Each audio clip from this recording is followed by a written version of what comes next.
प्यारे दोस्तों, आज का वाकया है कि एक मुस्लिम शख्स को गैर मुसलमानों ने जहाज से समुद्र में फेंक दिया। उसके बाद उसके साथ क्या मौजज़ा हुआ, जिसको सुनकर आप भी हैरान और परेशान हो जाएंगे। इसलिए आप इस वीडियो को आखिर तक ज़रूर देखते रहिए। दोस्तों, एक समुद्री जहाज़ जिस पर काफ़ी बोझ था, तिजारत का सामान और ताजिर उस जहाज़ के ऊपर सवार थे। अब सफ़र के दौरान समुद्र में तूफान की वजह से जहाज़ हिचकोले खाने लगा और बिल्कुल डूबने के करीब हो गया। तो जहाज़ के कप्तान ने एक तजवीज़ सबके सामने पेश की कि देखिए, जहाज़ के ऊपर बोझ बहुत ज़्यादा हो गया है। अब हम सबको ज़िंदा रहना है तो आप लोगों का कुछ सामान समंदर में फेंक दिया जाए, तो जहाज़ थोड़ा हल्का हो जाएगा और हम आसानी के साथ किनारे लग जाएंगे, क्योंकि हमारी जानें ज़्यादा कीमती हैं सामान के मुकाबले में। सबने कप्तान की बात पर इत्तेफाक किया और सब ने कहा कि एक जो सौदागर है, यानी एक जो ताजिर है, वो बिल्कुल नया है और वो काफ़ी सामान अपने साथ लेकर आया है।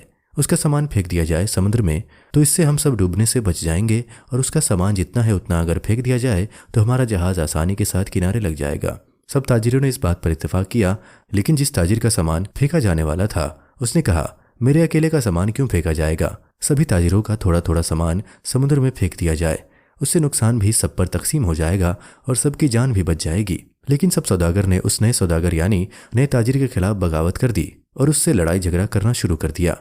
और झगड़ा इतना बढ़ गया कि सब ताजिरों ने मिलकर उस नए ताजिर यानी उस नए सौदागर को उसके सामान के साथ उठाकर समुद्र में फेंक दिया और अपना सफर जारी रखा।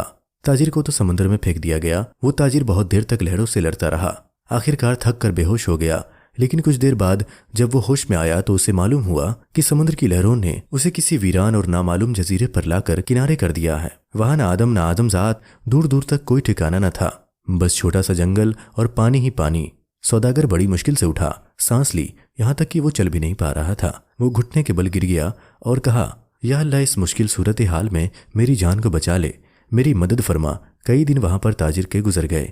उस दौरान ताजिर ने दरख्त के फल खाए, खरगोश का शिकार करके उससे अपना गुजारा किया। उसको कहीं मीठी नदी का पानी मिल गया था, वहां से वो पानी पीता। रात की सर्दी और दिन की गर्मी से बचने के लिए सौदागर ने जंगल में लकड़ियां काटकर एक छोटी सी झोपड़ी बनाई ताकि ठंडी और गर्मी से अपने आप को बचा सके। एक दिन हुआ यूं कि जैसे कहते हैं ना, गरीबी में आटा गिला। अब एक दिन वो ताजिर आग जलाकर अपने लिए खाना बना रहा था। अब वो आग चूल्हे की आग थी, उसकी झोपड़ी में लग गई और झोपड़ी लकड़ी की थी और जलने लगी। बचाने की बहुत कोशिश की, लेकिन थोड़ी देर में पूरी झोपड़ी जलकर खाक हो गई। अब सौदागर बिल्कुल जमीन पर बैठ गया और आसमान की तरफ देखकर कहने लगा, या अल्लाह, क्यों मेरे साथ ही क्यों? मेरी सारी मुसीबतें, सारी आजमाइश मेरे साथ ही क्यों?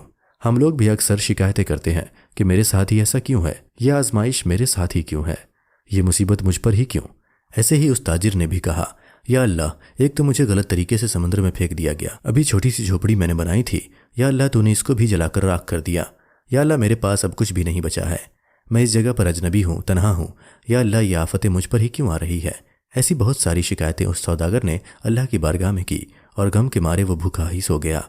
लेकिन सुबह एक हैरत अंगेज वाकया उसका इंतजार कर रहा था। जब वो सुबह उठा तो उसने देखा कि उसके जजीरे के करीब एक जहाज नजर आया। कुछ लोगों को उसने देखा जो उसे लेने के लिए आए थे, उसकी मदद करने के लिए आए थे। उन्हें देखकर वो बड़ा हैरान हुआ, लेकिन इससे ज्यादा तो वो खुश था, क्योंकि उसके लिए तो जिंदगी आ गई थी, उसकी जान जैसे बच गई थी। वो जल्दी से उस जहाज पर सवार हुआ। खुशी की शिद्दत से उस सौदागर को यकीन नहीं आ रहा था कि वो चल रहा था और जहाज वाले उसे बचाने के लिए आए थे। इस अनजान जगह पर कोई यकीन नहीं कर पा रहा था कि आखिर मेरे पास ये लोग कैसे आ गए, उनको मेरे यहाँ होने का पता कैसे चला, उन्हें किसने ये बातें बता दी।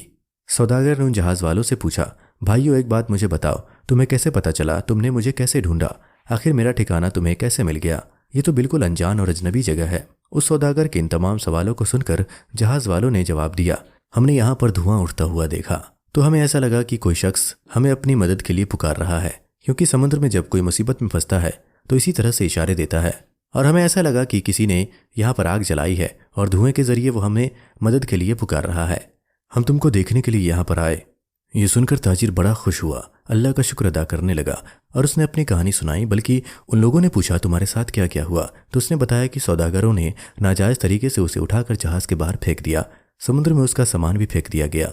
वो लोग जो कि जान बचाने के लिए आए थे, उन्होंने कहा, अच्छा, तो उस जहाज़ के बारे में हमें बता रहे हो?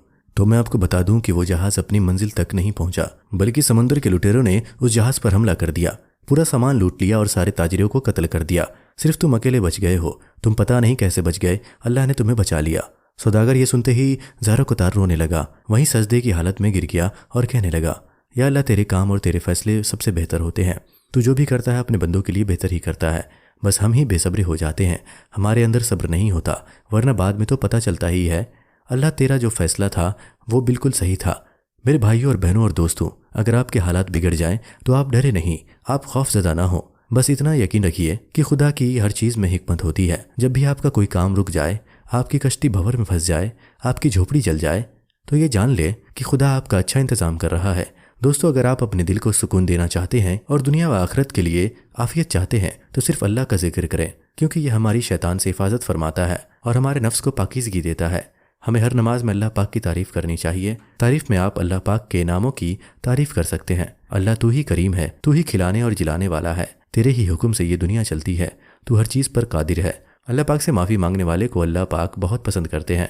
अल्लाह पाक से माफ़ी मांगने वाला शख्स उनके बहुत करीब होता है। आप रो रो कर गिड़गिड़ा कर अल्लाह पाक से माफ़ी मांग सकते हैं। अल्लाह नेक लोगों की मदद करता है। अल्लाह ने अपने बंदों को आगाह करने के लिए पैगंबर भेजे हैं। अल्लाह इंसाफ करता है और क़यामत के दिन नाफरमान लोगों का कोई दोस्त नहीं होगा।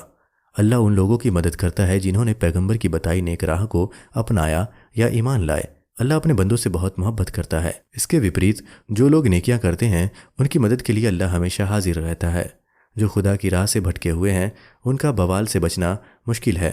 सूरह मोमिन में अल्लाह का फरमान है कि काफिर की शान और औकात से प्रभावित न हो। इसी के साथ प्यारे दोस्तों, इस्लाम में सब्र की बड़ी फजीलत आई है। कुरान में फरमाया गया है, सब्र करने वालों के साथ अल्लाह है। सब्र यह है, अपनी कोई भी चीज़ चाहे वो कितनी ही बड़ी क्यों ना हो, हाथ से जाती रहे तो हम न हिम्मत खो बैठें और न रोए धोएं। अल्लाह के फैसले पर राजी रहें और इस यकीन को बनाए रखें कि लिया उसी ने है जिसने दिया था। इससे अच्छा इस्तेमाल हो भी क्या सकता है। ये भी यकीन रखें कि अल्लाह का कोई भी काम बेमकसद नहीं होता। अगर हम सब्र से काम लेते हैं तो वो हमसे खुश होगा और आखिर में अच्छे से अच्छा बदला भी देगा। मुझे उम्मीद है कि आज की इस कहानी को सुनकर आपका ईमान ज़रूर ताज़ा हो गया होगा और बहुत कुछ आपको सीखने को मिला होगा। तो दोस्तों, इसी के साथ हमें इजाज़त दें। मिलेंगे आपसे किसी और वीडियो में, तब तक के लिए अल्लाह हाफिज़।